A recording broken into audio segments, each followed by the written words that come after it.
জঘন্যতম ঘটনা। ওনার বাবা বিচার চেয়েছেন। বলছি মহাশয়, ওনার বাবা বিসিআরে চাইবে, 10 লাখ টাকা তো আর চাইবে না। আর আপনাকে বলছি, ওনারা বিসিআর চেয়েছে, কিন্তু আপনি বিসিআরটা দিতে পারছেন কই? একের পর এক এইরকম ঘটনা ঘটেই চলেছে। কিছুদিন আগে দিনহাটায় হলো, তারপর কলকাতায় হলো, এখন আবার বাড়াইপুরে।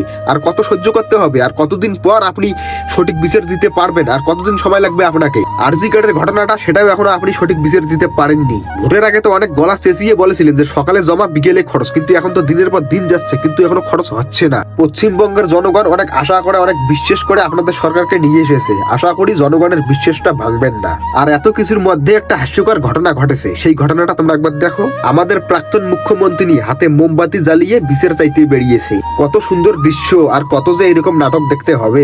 আপনারা যখন ক্ষমতায় ছিলেন তখন কয়টা মিছিল দিয়েছেন এইভাবে হাতে মোমবাতি জ্বালিয়ে? সঠিক সময়ে সঠিক কাজটা করলে আজকে এইরকম দিনটা দেখতে হতো না আপনাকে। সেই সময় যদি আপনি সঠিক বিচার দিতে পারতেন, তাহলে আজকে মুখ্যমন্ত্রীর জায়গায় আপনিই থাকতেন। তো অপেক্ষায় রইলাম নতুন মুখ্যমন্ত্রীর সঠিক বিচার পাওয়ার আশায়। আর এইগুলির যদি সঠিক বিচার না পাই, তাহলে আপনারাও রেডি থাকবেন। ঠিক আছে লক্ষ্মী বোন আমার, তুমি কেঁদো না। আমি তোমায় কথা দিচ্ছি, বিচার পাবে। ঠিক আছে, এর জন্য যত দূর আমাদের যেতে হয় আমরা যাবো।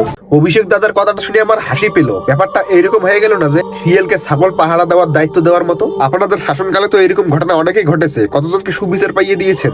বলছি দাদা, এরকম করে ফোন করে, ফোনের মধ্যে ভিডিও কল করে, বা ওদের বাড়িতে গিয়ে ওদেরকে সান্ত্বনা দেওয়ার কোনো দরকার নেই। ওনাদের বা সাধারণ জনগণের যেটা দরকার, সেটা হলো দোষীদের শাস্তি। ওই মেয়েটাকে বা ওদের বাবা মাকে সুবিচার পাইয়ে দিতে হবে। এইরকম করে ফোন করে বা ভিডিও কল করে কোনো লাভ নেই। এর আগে আমরা অনেকবারই দেখেছি সমস্ত নেতাদের সান্ত্বনা দিতে, কিন্তু কেউ সঠিক বিচারটা পাইয়ে দিচ্ছে। নওশাদ সিদ্দিকী, প্রাক্তন মুখ্যমন্ত্রী, বর্তমানকার মুখ্যমন্ত্রী এবং অভিষেক দাদা আরো অন্যান্য নেতারা ওদের বাড়িতে গিয়ে ওদেরকে আশ্বাস দিচ্ছে। আমরা আশাবাদী যে সঠিক বিচার পাবো এবং আপনারাও সঠিক বিচার দেবেন। আমরা শুনতে পারছি 24 ঘন্টার মধ্যে নাকি 3 জনকে গ্রেপ্তার করেছে। আর শুধু গ্রেপ্তার করলে হবে না, ওদেরকে কঠিন শাস্তিও দিতে হবে। ওদেরকে এমন শাস্তি দিতে হবে যে এইরকম জঘন্য কাজ করার আগে যেন 10 বার না 100 বার ভাবে। আর একটা কথা, এখানে কিন্তু সমস্ত পার্টির নেতারা যাচ্ছে, তারপর যেন এমন না হয় যে ব্যাপারটাকে রাজনীতির মধ্যে গুলিয়ে ফেলে ধামাচাপা দেওয়া হয়, যে মেয়েটা মুসলিম বলে তাদেরকে সুবিচার পাইয়ে দেবে না এবং ছেলেটা হিন্দু বলে তাদেরকে ছেড়ে দেওয়া হবে। এইরকম যেন না হয়। ধর্ষককারীদের কোনো জাতি বা কোনো ধর্ম হয় না, তাদের একটাই পরিচয়, তারা হলো শুয়োরের বাচ্চা। তাই এই শুয়োরের বাচ্চাগুলোকে এমন কঠিন শাস্তি দেওয়া দরকার যেন নেক্সট টাইম এরকম জঘন্য কাজ করার আগে 10 বার না 100 বার ভাবে।